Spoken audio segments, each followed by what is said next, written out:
Bienvenue à notre webinaire de présentation des évolutions Handibat Silverbat 2024 et ma prime Adapt. Vous avez été nombreux à souhaiter avoir des informations concernant donc ces formations liées aux travaux d'accessibilité et de l'adaptation des logements pour les personnes en situation de handicap et les personnes âgées. Donc ce webinaire est filmé, donc il y aura un replay qui pourra vous être transmis à l'issue du webinaire si vous souhaitez revenir sur certains points qui sont abordés. Bien sûr, si vous avez des questions techniques pendant le webinaire, Morgane est là pour vous aider Bonjour. et y répondre. Et puis, voilà, un grand merci à Pedro Mariano pour sa disponibilité. N'hésitez pas à participer activement et à lui poser toutes vos questions. Enfin, Top départ. top départ, c'est parti. Allez, donc vite fait une petite présentation de ma personne. Donc Pedro Marino, je navigue dans l'adaptation de logement depuis une quinzaine d'années. Donc j'ai fait partie de cette entre guillemets génération cohorte de personnes qui sont intéressées assez tôt à l'adaptation de logement, surtout dans sa dimension transversale autour de mieux faire travailler les métiers autour des personnes, des bénéficiaires, des demandeurs, sur différents champs. Le premier champ qui m'a intéressé était le handicap, et puis on le verra certainement dans la présentation, le marché des seniors est venu quelque part nous aspirer dans ces grandes spirales autour de la transition démographique, qui pointe son nez depuis quelques années maintenant, et qui est un des piliers, un des principes de base de ma prémalable qu'on verra un petit peu plus tard. Donc, dans mon parcours, au-delà d'être consultant en adaptation, je suis devenu consultant formateur pour le compte d'HB Développement, donc des 2 marques Handibat, Silverbat, et depuis le mois de mars dernier, je suis vice-président d'HB Développement.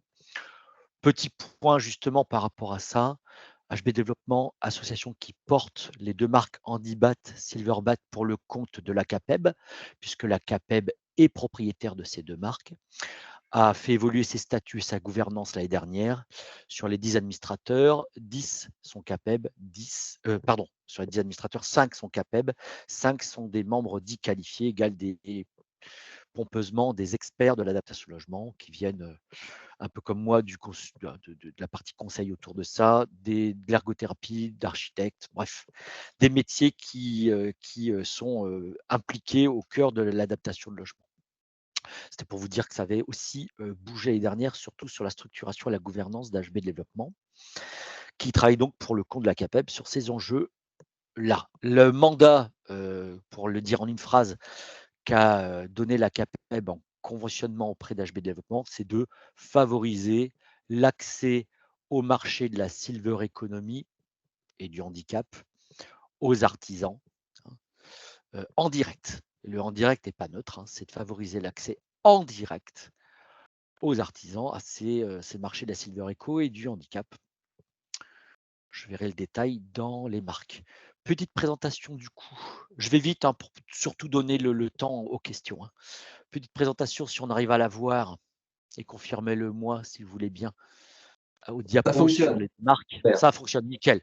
Ouais. Bon, deux marques, Handibat, Silverbat, historiquement Handibat, puisque les élans se sont portés d'abord sur le handicap, hein, par le biais d'un artisan qui s'est retrouvé dans le handicap et qui a lancé cet élan-là dans l'heure. Et il y a quelques années, Silverbat est venu compléter cet arsenal, les 2 marques étant portées par HB Développement. Ce sont des marques simples qui, pour l'instant, sont en accès à des professionnels du bâtiment sous une démarche volontaire. Aucun dispositif aujourd'hui ne contraint, n'oblige l'artisan à se former dans un premier temps, ni à porter les marques. Aujourd'hui, l'écosystème incite à la formation et incite à porter ces 2 marques, mais il n'y a pas d'obligation. Ça reste bien des démarches volontaires autour de la formation, du service et des compétences. Je ne l'ai pas dit, mais HB Développement est une association loi 1901. Alors, un point important, parce que quelquefois, il y a confusion autour des 2 marques et à quoi elles sont dédiées. Handibat est dédié, certes, à l'adaptation du logement pour les personnes en situation de handicap et aussi au sens large sur l'accessibilité au bâti. C'est pour ça que, d'origine, il y a des modules autour de l'adaptation de logement, certes, mais aussi de tout ce qui est accès de tous à tout. Ça, c'est un fondamental de la loi Durance-Ferry 2005. Et il y a un module dédié qu'on verra un peu plus tard sur l'accessibilité de tous les types de bâtis, établissements recevant du public notamment. Par contre, Silverbat est davantage dédié, on dira même exclusivement, à l'adaptation du logement des seniors.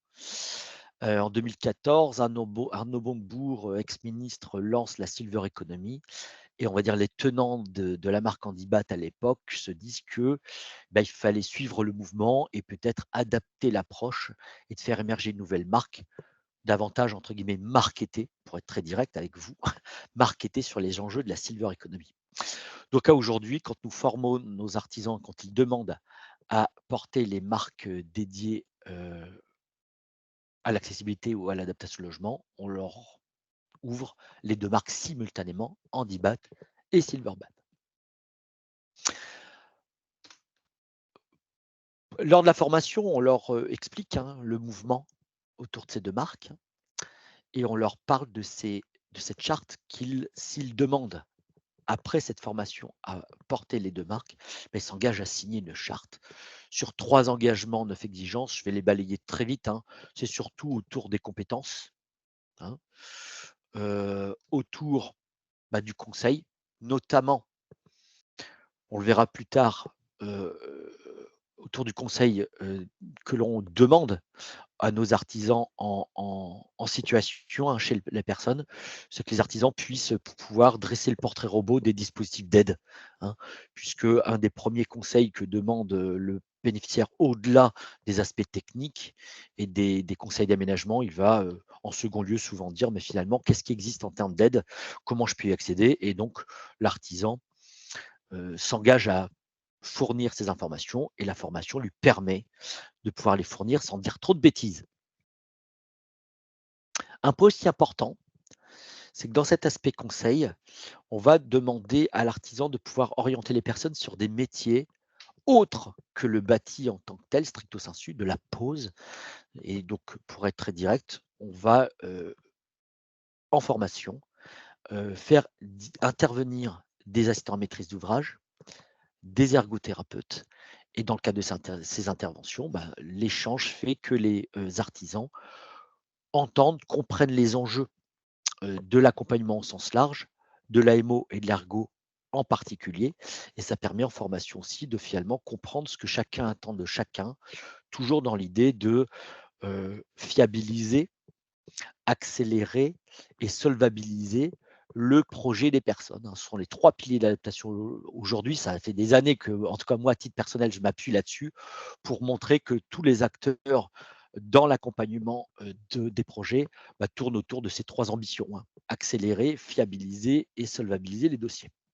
Donc ces échanges nourris font que les artisans comprennent mieux dans quel écosystème ils vont devoir naviguer, collaborer, toujours au bénéfice des particuliers.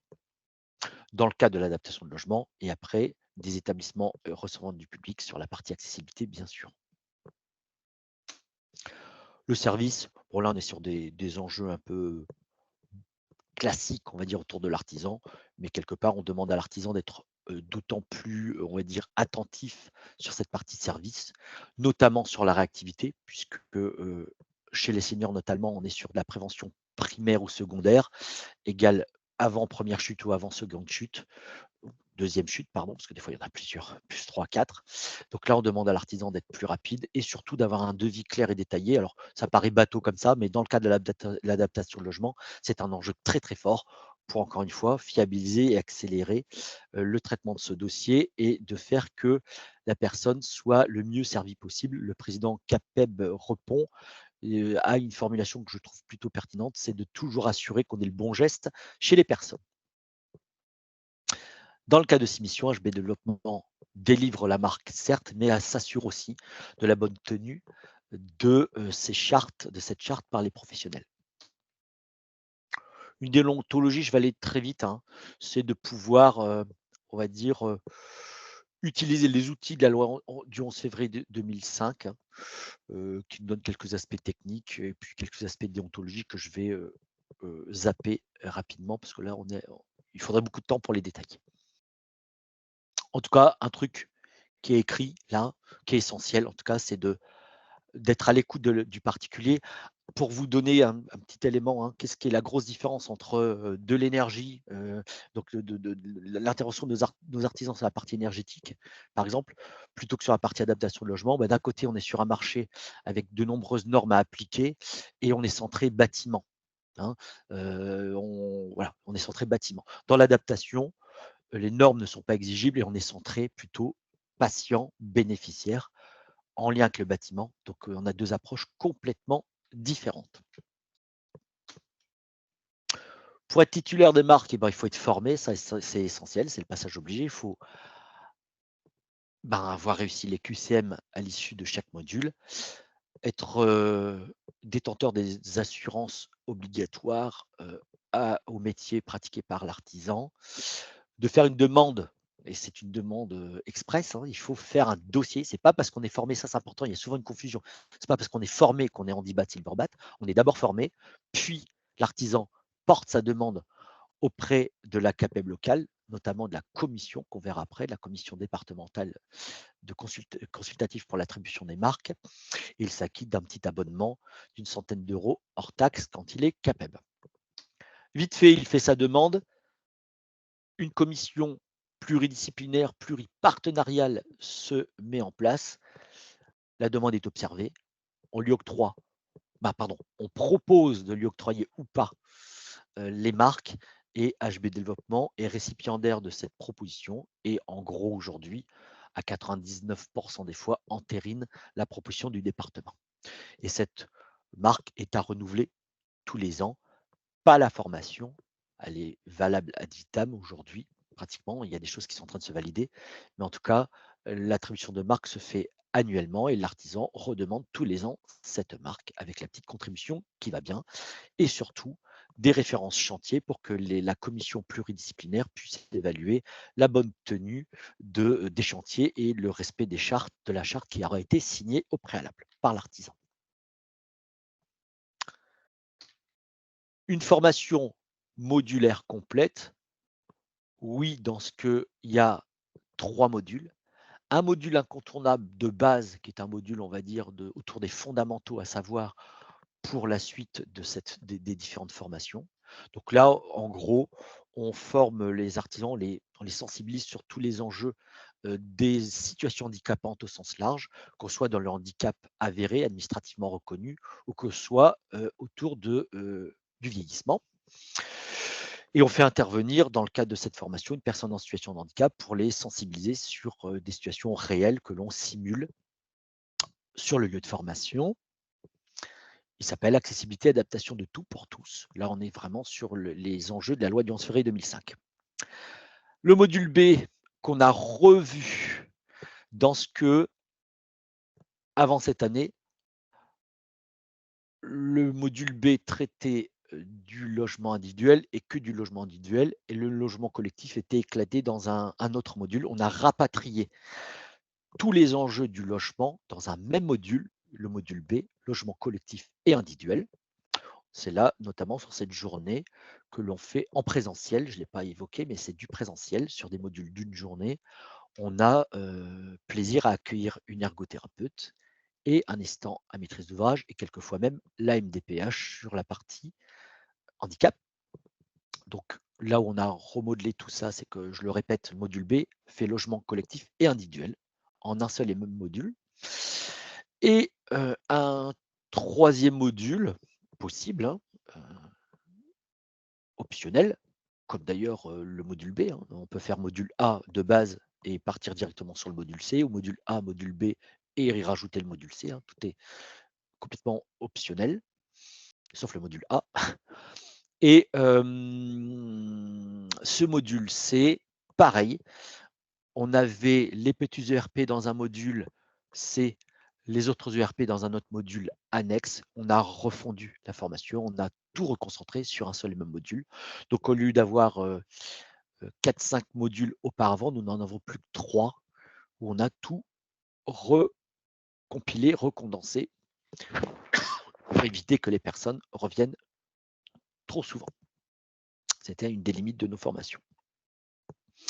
Donc les gens sont formés, éventuellement donc ils demandent la marque.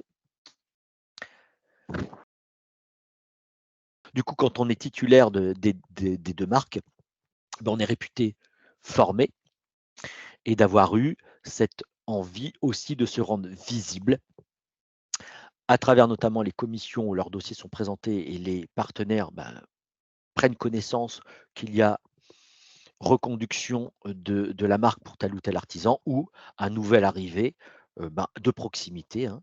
Et l'idée, ben, lors de ces commissions notamment, c'est de pouvoir, on va dire, favoriser le fait de flécher les chantiers vers les porteurs de nos marques.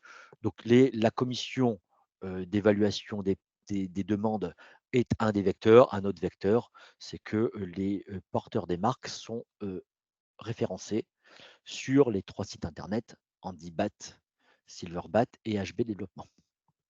Voilà.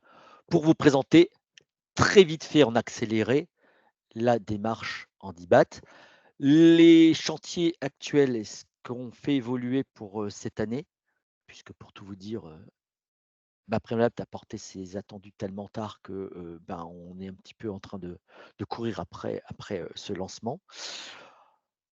Point que vous entendrez souvent autour de l'usage de marque, mais oui, mais on accueille trop de profils, trop différents. Il y a des gens qui viennent de franchise, des gens qui sont des sous-traitants. Voilà. Donc, on est en train de travailler avec la CAPEB sur le fait que les CAPEB locales vont être dotées d'un outil qui va pouvoir, on va dire, être un peu plus focus sur la première cible qui est l'artisan, dans l'idée de l'artisanat originel, des sociétés qui sont capables d'être autonomes et indépendantes dans leur valeur ajoutée, égale je peux acheter mes produits, je peux les poser au tarif que je souhaite et autres, donc je suis un indépendant. Ça, c'est des valeurs fortes que l'on veut porter à travers la révision du droit d'usage de marque qui est en cours. Au niveau partenarial, nos partenariats sont réorientés sur des partenariats qui permettent d'amener du boulot aux titulaires des marques. Ça aussi, c'est un point fort. Il y a du partenariat un petit peu d'affichage ou de promotion des produits, des services, mais là, on veut aller plus loin. C'est OK, nous sommes partenaires, en quoi on peut, on va dire, drainer le boulot sur nos titulaires des marques. Sur la partie formation, je l'ai un petit peu évoqué, nous avons refondu les modules, mais aussi ouverts, et ça c'est important, et c'est une des raisons d'ailleurs pour lesquelles je suis avec vous via ARFA Bretagne en visio, c'est que nous avons ouvert ben, le marché de la formation à différents OF, hein, d'ouvrir, on va dire, à la pluralité et au choix des CAPEB, hein, qui ont eu le choix cette année de tel ou tel OF plutôt qu'un autre, pour aussi jouer le rôle de la proximité, hein, puisque c'est le levier sur lequel on veut travailler. Donc ça, c'est un élément important qui a déjà été validé et qui est en marche, est en bonne marche, hein. On n'a pas trop de couacs à droite et de gauche, ça se passe plutôt bien, et je remercie d'ailleurs Arfar Bretagne d'avoir pu aussi bah, prendre un petit peu le train en marche, parce que c'est vrai qu'on avait proposé aux OF de monter dans le train un petit peu en cours de route, donc ça n'a pas été toujours évident. Merci donc à tous de l'effort et de la bienveillance qu'on a pu se porter à chacun. Sur l'aspect marketing, au-delà de la refonte des différents sites, un point important, c'est que c'est au-delà du marketing, c'est presque politique. Nous avons fait en sorte que les dispositifs d'aide financière auprès des personnes mettent davantage en avant les marques Handibat, Silverbat. Et c'est ce qui se passe aujourd'hui, notamment sur MaPrimeLab. Si vous allez sur le site France Rénov, vous verrez que, au-delà du fait que l'AMO soit obligatoire, juste en dessous, il est écrit que les personnes bénéficiaires ont le choix de l'artisan avec lequel ils veulent travailler et faire les travaux, les aménagements, et que, au-delà de ce choix libre, les marques Handibat Silvermat sont recommandées. Donc ça, cet aspect recommandation, nous courions un petit peu après, nous l'avons obtenu. Et point aussi important, c'est que dans le cadre du dispositif MaPrimeAdapt, normalement au premier semestre, ça a été validé comme tel, mais des fois ça prend un peu de retard, un annuaire national directement accessible de France Rénov référencera, mettra en avant les artisans formés, titulaires des marques gérées, portées par les organismes professionnels tels qu'APEB, FFB. Donc nous allons commencer avec différents ministères et la Silver-Eco l'élaboration de ce site internet. Voilà. Qui me permet du coup de enchaîner avant quelques questions certainement sur MaPrimeAdapt. J'ai fait vite en 20 minutes. Vous dire ce qu'était Handibat Silverbat, comment ça s'organise très grossièrement et vers où on va au niveau de la mise en avant des marques dans le cas des dispositifs en cours. Ok. Bon, comprendre MaPrimeAdapt vite fait, je le ferai. Promouvoir MaPrimeAdapt, d'accord, c'est ça les objectifs du kit. Comprendre, promouvoir, maîtriser les critères et avoir une vision complète de l'écosystème, puisque vous verrez que oui, MaPrimeAdapt mobilise pas mal de ressources, au-delà des ressources financières, beaucoup de ressources en termes d'accompagnement. Quelques éléments de contexte, alors il y en a un petit peu partout dans l'écran, je vais essayer de synthétiser tout ça. 35% des Français auront plus de 100 ans en 2050. C'est quoi la traduction? On est devant un choc démographique. Et au-delà du choc, si on veut prendre du recul et positiver, on est sur une transition démographique à gérer. En gros, on aura 20 millions en 2050, 20 millions de personnes.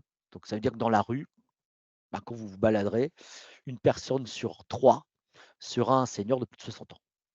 Dans l'absolu, ça ne serait pas grave. Sauf que, comme 90% de ces personnes veulent, et c'est ce qu'elles disent, rester le plus longtemps à domicile, deuxième constat, le problème c'est que le domicile, le logement aujourd'hui n'est pas fait pour maintenir en confort et sécurité ces 30-35% de seniors à 2050. Il n'y a que 6% du logement qui est considéré comme adapté. Donc voilà, première difficulté on va dire, premier défi à dépasser, c'est le défi de l'inadaptation. 94% des logements ne sont pas adaptés au vieillissement. Devant cette transition démographique à assurer, avec un autre point important, 500 000 chutes à domicile chez les seniors. Non, pardon, je n'ai pas les chiffres là sous les yeux, mais c'est plusieurs millions de chutes, 500 000 hospitalisations. Donc au niveau coût social et puis des agréments et tout ce que vous voulez, c'est compliqué. Et in fine, 10 000 chutes mortelles par an sont à déplorer chez les personnes ou aux abords du domicile. Donc un vrai souci. Plus différentes difficultés qu'on connaissait avant, c'était un éclatement des aides, un éclatement donc en termes de donneurs d'ordre, ANA, CNAV, crédit d'impôt, ligne budgétaire éparse, des critères différents entre ces différents donneurs d'ordre et puis porteurs de financement. Donc l'idée, c'était de simplifier. Alors, je ne vais pas rentrer dans la tarte à la crème du choc de simplification, mais en tout cas, l'idée de base, c'était, devant ces défis, de simplifier les démarches au mieux. Un chiffre qui n'est pas là, qui touche au plus près nos bénéficiaires, nos clients, nos partenaires, je ne sais pas comment on peut les appeler, la famille en tout cas, que l'on porte ensemble, c'est que à 2050, une personne vieillissante a 8 chances sur 10 de loger dans un logement qui existe déjà aujourd'hui. Donc, c'est-à-dire que 80% des logements en 2050 existent déjà. C'est aussi pour mettre en lumière les enjeux de la rénovation. L'idée, c'est qu'il a été enfin, je dirais, entendu qu'on n'est pas sur, on va dire, une projection des logements neufs qui vont couvrir, on va dire, in fine, le besoin d'adaptation de logement. On a enfin ouvert les yeux, on est sorti de cette forme de déni qui est que le logement neuf aurait pu couvrir le besoin d'adaptation. C'est strictement faux. 80% des logements à 2050 qui existent déjà. Donc l'idée, c'est bien de rénover, d'adapter le parc existant et non pas de ce leurre du neuf. Alors là, on rentre dans le vif de la présentation du dispositif. Donc MaPrimeAdapt, c'est pour qui? attention, je vais peut-être aller à l'encontre d'une petite musique un peu erronée qui traîne. Oui, ma prime adapt est une action dédiée aux seniors, mais elle est aussi handicap compatible. Donc je traiterai de ces 2, on va dire, populations différentes. Ma prime adapt est ouverte aux plus de 60 ans. Je vais aller un petit peu à la compte de ce qui s'écrit ou ce qui se comprend ou ce qui se dit. Ma prime adapt est ouverte pour les seniors aux plus de 60 ans, quel que soit son niveau d'autonomie. Je le dis, je le porte, quel que soit son niveau d'autonomie pour les plus de 60 ans, sous condition de ressources, revenus modestes, revenus très modestes au regard de l'ADA. Mais c'est plus de 60 ans. Là où il y a un petit élément qui arrive en cours de route, c'est qu'au départ, les 60-60 ans. Ah oui, je ne vous l'ai pas dit, mais j'ai fait partie des groupes de travail en lien avec l'ANA et autres. J'ai été une des personnes parmi d'autres à être consultée dans le cadre de ce dispositif. Donc, je peux vous donner l'histoire. L'histoire, c'est que dans les 60-69 ans, on restait au départ cantonné sur les gens qui étaient effectivement en perte d'autonomie. Donc, on est resté sur cette idée-là. C'est faux aujourd'hui, puisque les 60-69 ans, oui, doivent avoir un GIR. Alors, pour ceux qui ne savent peut-être pas ce que c'est, le GIR, c'est un indicateur de perte d'autonomie que des acteurs du médical, du médico-social peuvent, on va dire, faire porter à la personne. C'est une évaluation de la personne dans son autonomie, son indépendance au quotidien, et elle va être classée. C'est un peu grossier, mais c'est comme ça. Elle va être classée sur 6 niveaux. 6 étant la plus forte autonomie, 1 la plus faible autonomie ou indépendance. Et donc, oui, les personnes de 69 ans doivent se faire caractériser. Pour autant, toutes les personnes, GIR 1 à 6, auront le droit au dispositif. Voilà. Donc, sortons de ce lieu commun qui est que les 60-69 ans doivent être en début de perte d'autonomie pour avoir le droit au dispositif. Ce n'est pas vrai. Elles doivent par contre se faire girer. C'est un petit point technique, une petite contrainte supplémentaire que n'auront pas les 70 ans et plus. Donc les 70 ans et plus, qu'ils soient revenus modestes ou très modestes, auront le droit à ma prime adapt, quel que soit le niveau d'autonomie, et ils n'auront pas à se faire girer. C'est la petite particularité technique. Ma prime adapt est ouverte à tous les seniors modestes, revenus modestes, très modestes, quel que soit leur niveau d'autonomie. C'est important de le dire. Ensuite, oui, ma prime adapt est handicap compatible dans ce que il a été entendu que les personnes éligibles étaient les personnes, c'est le petit 2 là que vous voyez en bas de page, c'était les personnes qui étaient ou éligibles à la PCH, donc en gros reconnu MDPH avec un projet de vie écrit à MDPH qui leur permet d'ouvrir les enveloppes prestations compensatoires du handicap, ou les éligibles à la prestation compensatoire, ou c'est une autre façon d'évaluer notamment le senior dans la perte d'autonomie, des taux d'incapacité égal ou supérieurs à 50%.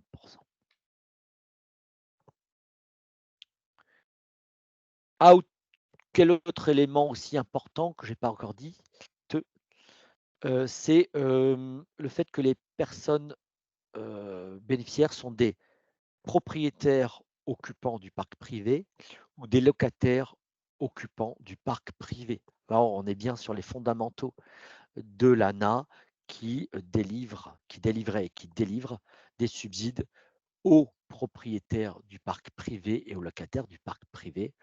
Pour les autres situations, donc dans le bail social, ce sont d'autres dispositifs qui ne sont pas ceux de ma prime adapt.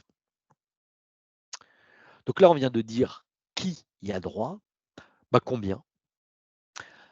Sur la base des plafonds de travaux à 22 000 € TTC, c'est-à-dire que si la personne, dans le cadre du diagnostic de ses besoins, fait émerger des devis et que les devis sont en dessous de 22 000, pas de souci. Au 22 millième et 1 euro, c'est capé. On ne prend que les 22 000 premiers euros TTC pour calculer l'aide. 2 niveaux.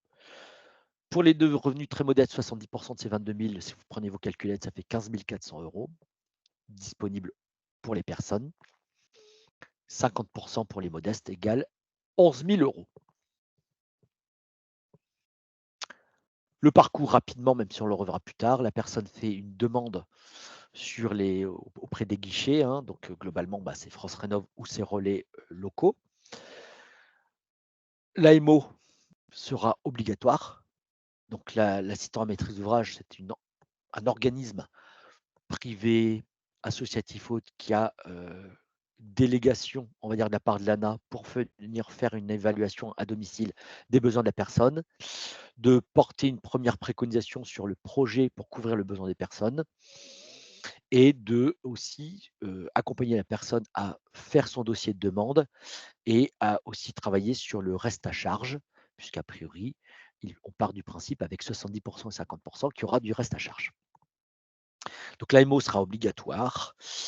L'artisan aura déjà fait son devis ou fera son devis. Ça rentre dans le dossier de la personne. L'AMO fait en sorte que le dossier soit porté à la connaissance des financeurs. Et puis, le financeur, après commission, donne sa décision, oui, non, de l'aide. Cette aide MaPrimeAdapt', elle court depuis le 1er janvier et a priori, comme vous voyez sur toute la droite de la slide, de l'écran, les attendus, les objectifs sont portés à 2032. Donc, c'est pour ça qu'on parle de réforme. C'est que c'est un dispositif qui est censé durer dans le temps avec des lignes budgétaires dans les lois de programmation financière projetées jusqu'à 2032, même si vous savez comme moi que les lois de programmation sont votées tous les ans.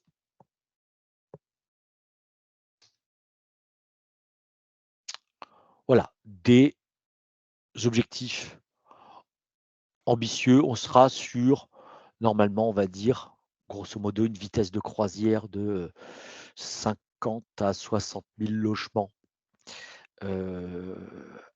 Adaptation de logement financé à 2027. Bon, ok, très bien. Rien de bien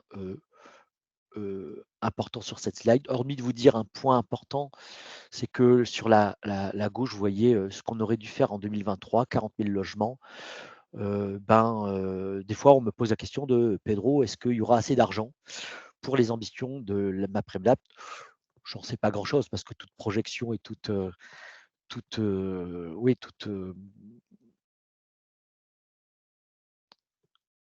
projection, j'ai plus le mot en tête, toute simulation est là pour être fausse.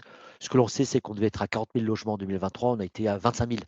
Donc, on n'a même pas eu assez de dossiers pour dépenser tout l'argent qui était déjà prévu. Donc, a priori, le goulot d'étranglement ne sera pas sur l'argent. Ça, je l'ai déjà dit. Accompagnement par un MO obligatoire. Revenu modeste, très modeste, je l'ai déjà dit.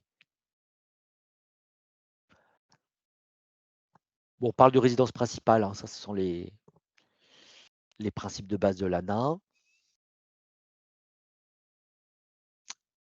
Qu'est-ce que les éléments techniques là que je garde pour plus tard si vous aviez des questions. Par où passer donc le site France Rénov où à peu près 600 relais locaux qui ont été organisés. Alors ça peut être le CCAS du coin, ça peut être l'ADIL du coin, donc différents interlocuteurs en local pour informer les gens, les accompagner et leur donner le portrait robot de leur parcours. Le parcours ici est sommairement résumé sur le fait que les personnes connaissent le dispositif, ont effectivement un besoin, on vérifie l'éligibilité des personnes ou directement sur le site France Rénov avec un simulateur ou via les 600 relais locaux ou via l'AMO si l'AMO est déjà interpellée. Nous donnons quelques indications aux artisans pour déjà porter l'information auprès des personnes quand l'artisan est en premier chez la personne. Création du dossier, orientation vers un AMO, ça c'est du plus ou moins automatique via France Rénov ou les relais locaux. Visite à domicile de l'AMO, on fait émerger les devis, on étant très vaste, je laisserai à vos questions si vous en avez besoin. Dépôt du dossier, notification de l'accord à la personne, réalisation des travaux, réception des travaux, Dépôt de demande de paiement. Alors là, il indiquait du solde. Pourquoi? Parce qu'en cours de route, les différentes parties prenantes auront l'occasion de demander des acomptes assez conséquents pour engager les travaux et engager les différentes parties prenantes, notamment l'artisan. Les travaux sont terminés, c'est notifié à MaPrimeAdapt, donc à l'ANA. Hein. L'ANA dégage le solde, réception de subvention par le particulier. C'est bien le particulier qui est tenu, censé finaliser le paiement auprès de l'artisan. L'AMO aura normalement comme mission de venir faire une visite à domicile de fin de chantier pour voir que le particulier a bien eu comme aménagement ce qui était prévu et que le particulier puisse s'en saisir de ces nouveaux aménagements. Je vous l'ai indiqué, dans ce dispositif sont mis en avant et recommandées les différentes marques. Nous sommes ici à gauche, sur plus ce qui nous intéresse. Il y a d'autres marques, forcément beau boulot, et pas forcément les citer. Des demandes à compte et demandes d'avance, j'en ai parlé. Grosso modo, on peut aller jusqu'à 70% en cours de chantier, en début et en cours de chantier, 70% des aides prévisionnelles, non pas du devis de l'artisan, mais des aides. Et l'AMO, je vais aller vite, doit accompagner les personnes sur différents niveaux, des niveaux de base, des niveaux élaborés, mais surtout, ce qu'il faut peut-être retenir, c'est que l'AMO ici est celui qui est habilité à interpeller un ergothérapeute quand la situation le demande. Ce sont des situations où les bénéficiaires ont connu globalement, je vous l'ai fait courte, ont connu une chute invalidante et ou en fonction de plus ou moins 80 ans, ont besoin d'aide humaine à la maison. Et je crois que pour une première présentation, on a déjà fait le tour. Et je vais en cela me permettre d'arrêter le partage pour peut-être répondre à vos questions, puisqu'il est 11h39. Hop. Quel délai ça prend entre la demande du client, le fait de passer par l'AMO et ensuite, parce que parfois je pense que ça doit fonctionner différemment, c'est peut-être d'abord l'artisan qui est au courant de la demande. Comment est-ce que ça se passe? Tout à fait. Donc, comme vous venez de l'évoquer, il y a 2 grands circuits et l'AMO aujourd'hui, et ça a été écrit, sur 2 grands circuits. Le premier, c'est classiquement la personne, pour pouvoir entamer son projet, interpelle, on va dire, un artisan de proximité. Pourquoi? Il y a une petite étude qui a été montrée, un senior sur 3 compte en premier sur son artisan, avant un aidant, avant l'assistante sociale. Un artisan sur 3 compte en premier sur un artisan. Donc l'artisan, nous, forcément, les nôtres sont formés. Alors, ça ne veut pas forcément dire que ce sont des bombes atomiques de l'adaptation, mais en tout cas, ils sont prêts à une première évaluation du besoin, on va dire assez complet et pertinent. Si le devis existe, l'AMO va le prendre en compte. On n'aura besoin que d'un seul à partir du moment où ce devis est valide. C'est quoi valide? Ce n'est pas quelque chose de réglementaire. Valide dans ce que les besoins sont bien conformes à ce que l'AMO a lui-même évalué lors de sa visite, que les produits, les solutions sont bien conformes et à des prix, on va dire, de marché. En cela, le devis sera considéré comme probant, valide et sera, sous la demande du particulier, traité comme tel jusqu'au bout par l'AMO. Le deuxième, je reviendrai sur les délais après, le deuxième, on va dire, pan du circuit, c'est l'AMO arrive en premier et l'AMO est censé demander à la personne 2, 3 devis pour pouvoir avancer. Là, ça peut être un peu long puisque l'artisan, les artisans ne sont pas faciles à trouver, ne sont pas forcément disponibles et autres. Là, on est déjà sur des délais. Bien sûr que notre travail, et demain, je suis à Paris avec l'AFPAP, qui est une fédération des AMO. Là, l'idée, c'est que l'AMO puisse parler de nous en débat de Silverbat, peut-être de façon un peu ample. On a un gros avantage, c'est que nous ne sommes pas un réseau intégré, c'est-à-dire que nous ne sommes pas une société unique. Donc, du coup, les AMO peuvent plus facilement parler d'Handibat Silverbat parce que c'est une constellation d'artisans indépendants. Et donc, d'aller vers Handibat, c'est aussi d'aller vers de l'émulation de 2-3 artisans qui peuvent se deviser contre deviser. Donc ça, c'est un gros atout que l'on a par rapport aux AMO qui peuvent porter à la connaissance des personnes les marques Handibat Silverbat plus qu'une société unique, intégrée et pas de proximité, hein, une société parisienne ou autre qui est un acteur dire national. Alors, le principe qui a été écrit, c'est que normalement l'ANA doit pouvoir traiter cette demande dès que l'AMO l'a mise sur le panier, doit la traiter en moins de 2 mois. Ça peut être moins de 2 mois pour porter son accord. C'est son engagement. Je vais vous dire la vérité aujourd'hui. C'est son engagement. Après, l'AMO diffuse, donc le particulier est au courant de l'accord, hein, puisque à 99,99, il y a un accord, puisque la sélection a été faite en avant, et du devis, et de l'éligibilité autre. Hein. Donc, on est sur 2 mois, c'est la promesse de l'ANA. Ensuite, l'artisan fait sa commande, 1 mois et demi, le met dans son agenda. En gros, le dossier aujourd'hui, on sait qu'il va être traité globalement en 4 à 6 mois. C'est ce qu'on s'était un peu dit, qui est un peu plus performant qu'avant. On était plutôt sur 8 mois, 10 mois avant. L'idée, c'est qu'on soit sur une ambition de 4 à 6 mois. Pour l'instant, la réalité, dans la mise en route de MaPrimeAdapt, c'est qu'on est plutôt sur un horizon de 5-6 mois, mais on est dans ces eaux-là. Et l'AMO, quel type de personne est l'AMO en fait?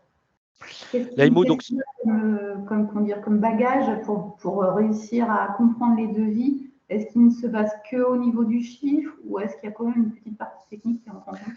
Alors, qui est l'AMO? Donc, c'est une entité propre qui doit être indépendante du monde de la pose, c'est-à-dire qu'il ne peut pas avoir normalement un AMO qui, de près de loin, est en lien juridique, financier, autre, avec une société de pose pour éviter d'être jugé partie. Ça, c'est le premier élément. Il est écrit dans les documents qu'ils doivent être tenants d'une première habilitation qui s'appelle CCH quelque chose. En gros, on leur demande leurs assurances, on leur demande leurs compétences, donc ils doivent porter différents compétences dans le technique, le bâti. Aujourd'hui, il y a notamment des AMO qui sont plus ergothérapeutes dans l'ADN. Donc, ils portent tout cet éclairage autour des compétences. Et surtout, ils doivent être habilités ANA. Ça, c'est important. Ils doivent avoir une habilitation ANA. Et les habilitations ANA, aujourd'hui, vont se chercher au niveau du département. Hein. C'est que l'AMO doit apporter sa demande auprès de chaque département pour pouvoir œuvrer sur le département, être un relais habilité ANA pour porter les dossiers MaPrimeAdapt. Il y a une exception, c'est que si les AMO franchissent 60% du nombre de départements, alors ils auront une habilitation nationale. Aujourd'hui, il n'y en a qu'un seul qui sait le faire, c'est Solia. Voilà. Donc, ils doivent avoir une habilitation, c'est technique, et une habilitation, donc en termes de compétences, et une habilitation de l'ANA pour œuvrer sur le département. Et comme je vous le dis, le plus gros a une habilitation aujourd'hui nationale, c'est Solia. Voilà, si j'ai répondu. Après, il y avait quoi comme question? Je ne me rappelle plus. Parce qu'en fait, alors vous avez partiellement, je trouve, répondu à la question de l'AMO. Allez-y. Est-ce qu'il se base réellement par rapport voilà, les critères. Ouais, oui. Ah oui, oui. En gros, il va challenger le devis avec sa visite. Sa visite, c'est une situation, on va dire, du bénéficiaire sur son niveau d'autonomie, notamment, sur ses capacités, notamment, mais sans être encore dans l'ergothérapie. Hein, donc, on est sur des situations, on va dire, sans perte d'autonomie avérée. Hein. Sans situation de crise, en tout cas. Parce que, voilà. Et il va produire son évaluation, son diagnostic. J'aime pas parler de diagnostic, c'est comme ça qu'on le dit. Et il va observer les devis. Est-ce que les solutions préconisées par l'AMO se trouvent présentes dans le devis? Transformation de baignoire en douche, élargissement de porte. Je n'ai pas donné le périmètre des travaux, d'ailleurs, je vais en parler. C'est tout travaux. Hein. Extérieur, intérieur, tout ce qui est circulation horizontale, verticale, tout ce qui est contraste de couleur, tout ce qui est rampe, monte, escalier, autres, tous les travaux, on va dire, aidant la personne à vivre chez elle sont pris en compte dans MaPrimeAdapt. Tous. Et donc, va vérifier cela. Et oui, ils se dotent tous, et il n'y a pas eu de fourchette officielle. Ça, c'était un dossier qui a été évacué. Ils se dotent tous sur une forme d'expérience et de niveau moyen de prix sur le marché. C'est tout ça qui est combiné pour dire que c'est OK, pas OK. Voilà. Après, il n'y a pas, je vais le dire aussi, il n'y a pas de règle qui dit que si une douche a été devisée à 15 000 € et que l'on pense, j'ai vu la question écrite, et que l'on pense à ce que ça serait plutôt 6 000 €, l'AMO va alerter le particulier sur le niveau de prix, va peut-être l'inciter à faire un deuxième devis, mais l'AMO ne pourra pas bloquer effectivement, réglementairement parlant, juridiquement parlant, il ne pourra pas bloquer un devis si le particulier dit oui. D'accord. Alors, il y en avait une sur le délai entre la dépose du dossier et le commencement des travaux, et une autre qui n'a pas à voir avec ça, mais si c'était possible d'avoir votre présentation à la suite de ce webinaire. Oui, bien sûr. Les 2 présentations, je vous les ferai passer puisque il y en a une qui est strictement officielle, qui est celle de l'ANA, hein, celle de la Primadapt, et la nôtre sur les marques, je pourrais la diffuser sans problème. Alors, normalement, à aujourd'hui, pardon, ce qui se faisait avant, c'est que l'AMO interpellait plusieurs financeurs qui avaient leurs propres règles, dont les caisses de retraite complémentaires qui disaient, ou les caisses de retraite complémentaires qui disaient, on ne peut pas démarrer les travaux sans que ma commission à moi ait porté sa décision. Donc l'AMO disait, ben, monsieur, madame, ne démarrez pas les travaux avant que tout le monde ait répondu, tous les financeurs aient répondu positivement, hein. Donc, on ne pouvait pas démarrer les travaux sans la signification, la notification de madame, monsieur, vous avez autant, il vous reste autant à payer, vous êtes d'accord, oui, non, et vous démarrez. Aujourd'hui, c'est dès l'accusé réception du dépôt de dossier, donc quelques semaines, hein, on doit être sur 3 semaines là aujourd'hui. Au bout de 3 semaines, vous avez notification du dépôt de dossier. Madame Michu, vous avez bien déposé votre dossier, l'ANA et ma préalable a bien vu passer votre dossier, il va être traité, alors la personne a le droit de démarrer les travaux. Par contre, entre guillemets, assez risque et péril, qu'il y a refus quelconque, sachant que, comme je vous l'ai déjà dit, c'est tellement filtré au début que la personne aura, hormis une mauvaise surprise administrative, faux, usage de faux ou autre, aura sa confirmation de travaux.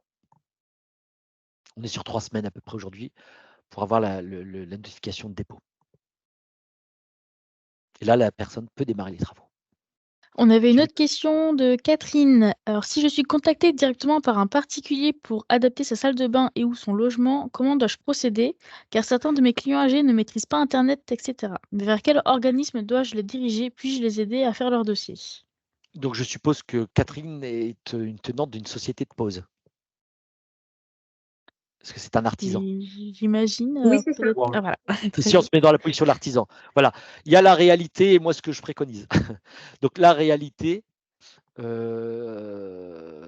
officielle, c'est d'envoyer la personne sur France Rénov ou dans France Rénov, dans l'entrée MaPrimeLab, elle y trouvera toutes les informations, notamment comment ouvrir un premier simulateur, un petit dispositif pour poser quelques questions. Est-ce que vous êtes propriétaire occupant ou autre? Elle va être complètement accompagnée avec des oui, non, un peu beaucoup passionnément, dans le parcours jusqu'à faire sa demande officielle en déposant les documents et autres. Et au passage, on lui attribue ou elle peut quelquefois, on lui attribue automatiquement un AMO et quelquefois elle a le choix. Ça, c'est la version officielle.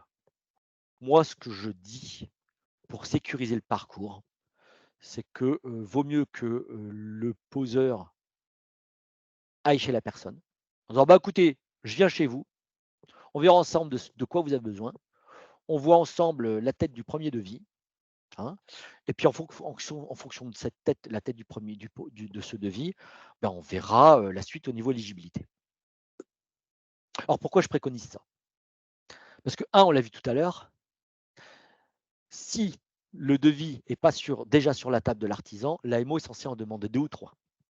Donc on sait que ça peut faire perdre le prospect à l'artisan et que quelquefois, en disant simplement que le dossier peut prendre 5-6 mois, la personne peut dire aussi j'ai les sous et j'en ai pas besoin de cette aide. Et moi, je ne suis pas là pour juger de la moralité, pas de la moralité de l'artisan, de la situation, sachant qu'il n'y a rien de moral ou immoral. à proposer, pas proposer, ma prime adapte, c'est ma façon de voir le monde. Et parce que le contre-coup d'attendre, c'est le chrono qui tourne et la première chute. Donc, je crois que c'est une prise de responsabilité intime du bénéficiaire, du foyer, de dire bah, je vais attendre 6 mois et j'assume, ou j'attends pas parce que j'ai les sous, j'ai envie d'être protégé, d'être en sécurité chez moi tout de suite. Donc, je pense que c'est un dialogue qui peut s'instaurer entre le particulier et l'artisan, à l'initiative pour moi du particulier d'abord, qui est de dire bon ben si j'en ai pour, comme vous me l'avez annoncé à peu près, monsieur l'artisan, madame l'artisan, 7 000 ou 8 000 € pour transformer un baignoire en douche, j'aurai les moyens, je vais aller vite, allez on y va, ou ben je pourrais pas. Vous m'avez dit en gros que je peux avoir 50-70%. En plus, on a vu ensemble avec simplement cette grille de revenus que je peux avoir 70%. Ouais, j'en ai besoin. Ouais, j'en ai besoin. Alors, pour moi, l'artisan doit stabiliser son devis, le porter à la connaissance de la personne pour rentrer dans le cheminement de l'AMO qui a déjà à prendre en compte un devis déjà existant et déjà porté par le particulier. Pour sécuriser le parcours, pour sécuriser le parcours tout simplement. Parce que sans ça, bah, la personne va se retrouver à avoir 2-3 artisans à trouver. Vous savez comme moi qu'autour d'elle, il y aura l'internet qui va aller bien et on ne sait pas sur qui elle va tomber, pour être très direct. Alors internet justement, on dit: «Ah oui mais internet, elle a peut-être pas internet autre». On assiste au retour que je trouve bénéfique de la procédure papier. Aujourd'hui, dans le cas de ma prime adapte, la personne aura le choix d'une procédure ou papier ou internet. Et elle trouvera tous les documents sur ma prime rénov. Ma prime rénov, sur France Rénov. OK. Et si elle ne les trouve pas elle-même, l'AMO est censée lui fournir dans le cadre de l'accompagnement, puisque l'AMO sera obligatoire. Et donc, au niveau socle de l'AMO, puisqu'il y a 3 niveaux d'intervention, mais je ne vais peut-être pas rentrer dans les détails tout de suite, sauf ce que quelqu'un me le demande. Au niveau socle de l'AMO, c'est madame, est-ce que vous savez comment ça fonctionne? Comment vous voulez qu'on procède? Est-ce que c'est Internet, pas Internet? Est-ce que c'est papier autre? Et c'est tout l'accompagnement que propose l'AMO dès l'initialisation du dossier. Donc, ça permet de rassurer tout le monde, hein. Le papier revient. Il y avait une question sur le barème, la grille pour savoir qui est modeste ou très modeste. Vous l'avez sur le site, alors bon, je pourrais vous l'envoyer, mais vous la trouvez sur le site facilement de l'ANA.fr, hein. Sur l'ANA, c'est la même grille que ça soit dans la rénovation énergétique. Voilà. Pourquoi nous on la produit pas, c'est qu'elles peuvent changer en cours du temps. Donc, en gros, je crois que pour la province, donc faites bien attention, il y a 2 grilles, une grille Île-de-France, une grille province. Nous, bien sûr, donc je crois que les personnes connectées, c'est plutôt province. En gros, une personne seule et très modeste en dessous de 20 000 €, 18 000 ou 20 000 €, ça a fortement bougé cette année. Et elle serait donc très modeste en dessous de 18 000 ou 20 000 € de revenus fiscal de référence par an et 24 ou 25 000 € pour être modeste, pour une personne. Quelles sont les personnes prises en compte? C'est toutes les personnes sous le toit. On n'est pas sur un coefficient familial, on n'est pas sur un ratio fiscal, on est sur la somme des revenus de référence sous le même toit. Donc, si une personne senior qui vit avec un enfant, 40 ans, 35 ans, qui bosse et qui a un revenu, c'est l'ensemble des revenus qui sera pris en compte. Ce qui couvre notamment la question de est-ce qu'une personne senior qui vit chez un descendant est prise en compte? Oui, ma prime en tient compte, par contre, avec tous les revenus de référence du foyer. Ah oui, ça fait beaucoup du coup. Du coup, ça peut faire beaucoup. Voilà, c'est un peu le contre-coup du truc.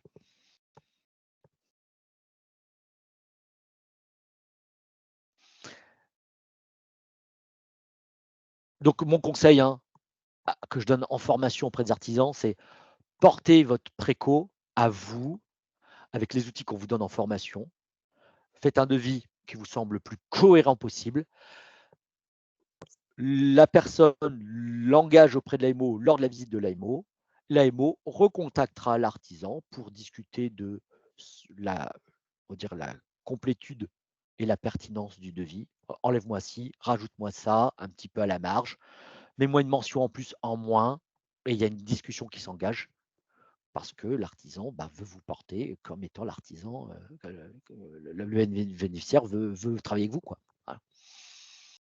Donc l'AMO va rentrer en contact avec l'artisan pour quelques aspects techniques éventuellement.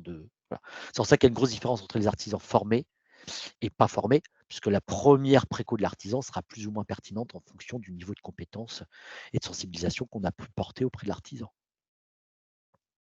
Tout ce que je dis, c'est une réalité factuelle. C'est au-delà de promouvoir les formations, c'est juste une évidence, quoi. Voilà.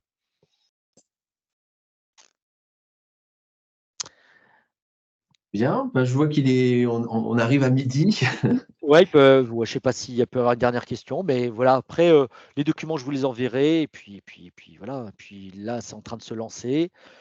Il y a un petit retard à l'allumage forcément, parce que les sites se sont ouverts 3-4 jours après, que ceci, que cela, que tout est en train de s'infuser, s'instiller dans les territoires, puisque la particularité de MaPrimeAdapt, c'est que ce sont les ANA territoriaux ou territoriales, comment on les appelle, qui traitent des dossiers. Ce n'est pas la même chose en performance énergétique, c'est centralisé Paris. Là, ça se diffuse tout Et doucement. le périmètre géographique d'une ANA, c'est quoi? C'est Un département.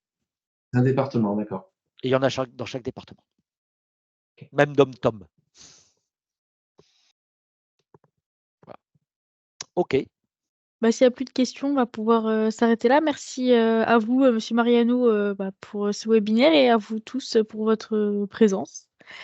Donc, Merci à vous. je vous enverrai un petit mail avec le replay, puis les documents qui ont été projetés pour avoir toutes les informations dont vous pourriez avoir besoin. Merci beaucoup, Monsieur Jaffrin. Merci beaucoup, Madame Jacques, pour avoir organisé ce séminaire. Ça fait partie de notre mission que de promouvoir la bonne parole. Merci à vous, Et puis bonne ouais, journée. Au revoir. merci à tous. Au revoir.